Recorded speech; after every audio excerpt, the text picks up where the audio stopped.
Coming to you from the rainy marshes of Medford, Oregon, this is Millennial Diligence. Thanks for tuning in. What's happened in recent weeks has definitely set a lot of people back, and they've just been kind of wanting to throw in the towel. I know I felt like that myself from time to time, but you also got to put things in perspective. The outcome of an election is a big deal, don't get me wrong, but it's not like it's the end of the world.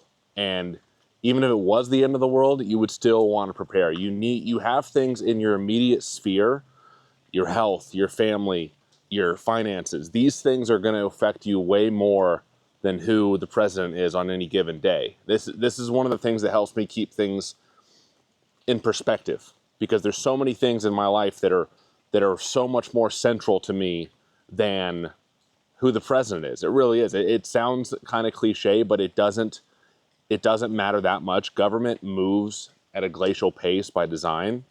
You want to turn the news off and be aware of how things move. And they don't typically move that fast. There's going to be plenty of time for obstruction to stop the things you don't want to happen.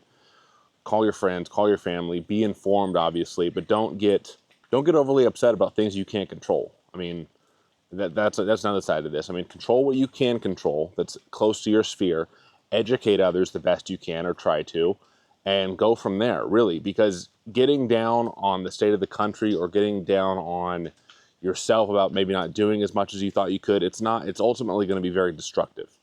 And you don't want to go down that path, especially in the coming years. If you do think things are going to be as bad as some people seem to think they are going to be, and if they are going to be bad, then you're going to want to be prepared.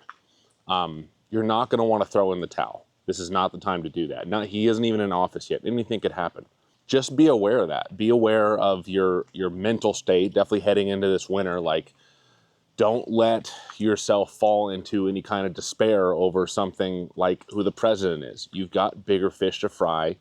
Focus on your health. Focus on your wealth. Focus on building and maintaining family relationships. Focus on friendship. Find some friends if you don't have any. I'm working on that myself. Medford is a lonely place. It's basically a place to raise your kids.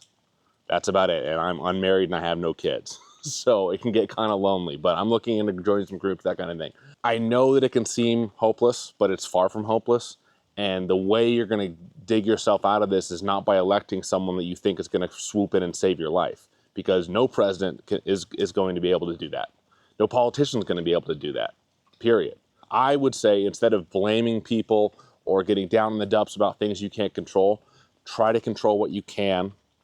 Mitigate any losses that you're going through in terms of your health, your wealth, or your relationships.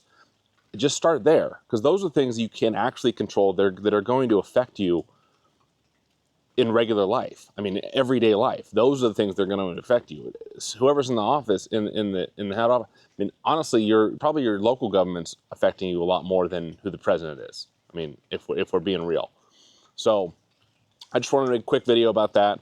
Try not to get down. Focus on what you can control and improving your situation immediately, and then worry about external factors. That's what I would say. So thanks so much for tuning in again. This is Millennial Diligence. I'll see you in the next one.